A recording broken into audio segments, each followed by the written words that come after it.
नमस्कार दोस्तों एक बुजुर्ग आदमी बुखार से ठिठुरता और भूखा प्यासा शिव मंदिर के बाहर बैठा था। तभी वहां पर नगर के सेठ अपनी सेठानी के साथ एक बहुत ही लंबी और महंगी कार से उतरे। उनके पीछे उनके नौकरों की कतार थी। एक नौकर ने फल पकड़े हुए थे, दूसरे नौकर ने फूल पकड़े थे, तीसरे नौकर ने हीरे और जवाहरात के थाल पकड़े हुए थे, चौथे नौकर ने पंडित जी को दान देने के लिए मलमल के 3 जोड़ी धोती कुर्ता और पांचवें नौकर ने मिठाइयों के थाल पकड़े थे। पंडित जी ने उन्हें आता देखा तो दौड़ के उनके स्वागत के लिए बाहर आ गए। बोले, आइए आइए सेठ जी, आपके यहाँ पधारने से तो हम धन्य हो गए। सेठ जी ने नौकरों से कहा, जाओ तुम सब अंदर जाके थाल रख दो। हम पूजा पाठ संपन्न करने के बाद भगवान शिव को सारी भेंट समर्पित करेंगे। बाहर बैठा बुजुर्ग आदमी ये सब देख रहा था। उसने सेठ जी से कहा, मालिक 2 दिनों से भूखा हूँ, थोड़ी मिठाई और फल मुझे भी दे दो खाने को। सेठ जी ने उसकी बात को अनसुना कर दिया। बुजुर्ग आदमी ने फिर सेठानी से कहा, ओ मेम साहब, थोड़ा कुछ खाने को दे दो, मुझे भूख से चक्कर आ रहे हैं। सेठानी चिढ़कर बोली, बाबा ये सारी भेंटें तो भगवान को चढ़ाने के लिए है, तुम्हें नहीं दे सकते। अभी हम मंदिर के अंदर घुसे भी नहीं हैं और तुमने बीच में ही टोक लगा दी। सेठ जी गुस्से में बोले, लो पूजा से पहले ही टोक लग गई। पता नहीं अब पूजा ठीक से संपन्न होगी भी या नहीं। कितने भक्ति भाव से अंदर जाने की सोच रहे थे और इसने अड़चन डाल दी। पंडित जी बोले, शांत हो जाइए सेठ जी, इतना गुस्सा मत होइए। अरे क्या शांत हो जाइए पंडित जी, आपको पता है पूरे शहर के सबसे महंगे फल और मिठाइयाँ हमने खरीदे थे प्रभु को चढ़ाने के लिए, और अभी चढ़ाए भी नहीं है कि पहले ही अड़चन आ गई। सारा का सारा मूड ही खराब हो गया। अब बताओ भगवान को चढ़ाने से पहले इसको क्या दे दें। पंडित जी बोले, अरे पागल है ये आदमी, आप इसके पीछे अपना मूड मत खराब कीजिए। सेठ जी चलिए आप अंदर चलिए, मैं इसको समझा देता हूँ। आप सेठानी जी के साथ अंदर जाइए। सेठ और सेठानी बुजुर्ग आदमी को कोसते हुए अंदर चले गए। पंडित जी बुजुर्ग आदमी के पास गए और बोले, जाके कोने में बैठ जाओ, जब ये लोग चले जाएंगे तब मैं तुम्हें कुछ खाने को दे जाऊंगा। बुजुर्ग आदमी आंसू बहाता हुआ कोने में बैठ गया।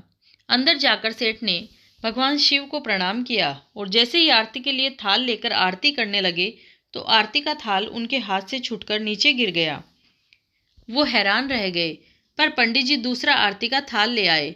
जब पूजा संपन्न हुई तो सेठ जी ने थाल मंगवाई भगवान को भेंट चढ़ाने को, पर जैसे ही भेंट चढ़ाने लगे वैसे ही तेज भूकंप आना शुरू हो गया और सारे के सारे थाल जमीन पर गिर गए।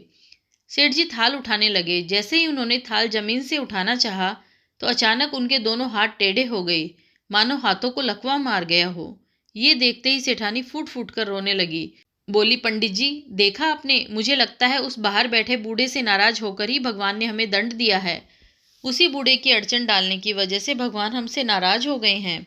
सेठ जी बोले, हाँ उसी की टोक लगने की वजह से भगवान ने हमारी पूजा स्वीकार नहीं की। सेठानी बोली, क्या हो गया है इनके दोनों हाथों को? अचानक से हाथों को लकवा कैसे मार गया? इनके हाथ टेढ़े कैसे हो गए? अब क्या करूं मैं? जोर जोर से रोने लगी।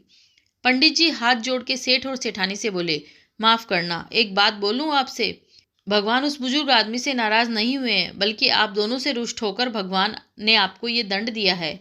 सेठानी बोली, पर हमने क्या किया है? पंडित जी बोले, क्या किया है आपने?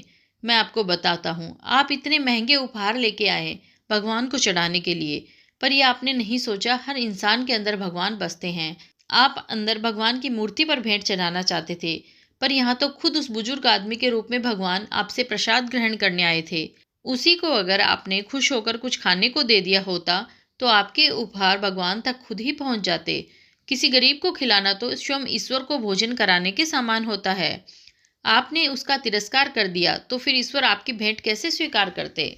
सब जानते हैं कि श्री कृष्ण को सुदामा के प्रेम से चढ़ाए एक मुट्ठी चावल सबसे ज्यादा प्यारे लगे थे। अरे भगवान जो पूरी दुनिया के स्वामी हैं, जो सबको सब कुछ देने वाले हैं, वो तो प्यार से चढ़ाए एक फूल, प्यार से चढ़ाए फल, बेलपत्र से ही खुश हो जाते हैं। उन्हें महंगे फल और मिठाइयाँ चढ़ा के उनके ऊपर एहसान करने की हमें कोई आवश्यकता नहीं है। इससे अच्छा तो किसी गरीब को कुछ खिला दीजिए, ईश्वर खुद ही खुश होकर आपकी झोली खुशियों से भर देंगे। और हाँ, अगर किसी मांगने वाले को कुछ दे नहीं सकते तो उसका अपमान भी मत कीजिए, क्योंकि वो अपनी मर्जी से गरीब नहीं बना है। और कहते हैं ना, ईश्वर की लीला बड़ी न्यारी होती है। वो कब किसी भिखारी को राजा बना दे और कब किसी राजा को भिखारी, कोई नहीं कह सकता। पंडित जी की ये सब बातें सुनकर सेठ सेठानी बहुत ही दुखी हुए और उन्होंने उस बूढ़े व्यक्ति से जाकर माफ़ी मांगी। तो दोस्तों, हमें इस बात का हमेशा ध्यान रखना चाहिए कि भगवान हर इंसान में बसता है, हर नर में नारायण होता है। तो दोस्तों, कैसी लगी आपको आज की कहानी? वीडियो पसंद आई हो तो मेरे चैनल को लाइक कीजिएगा, शेयर कीजिएगा एंड सब्सक्राइब कीजिएगा।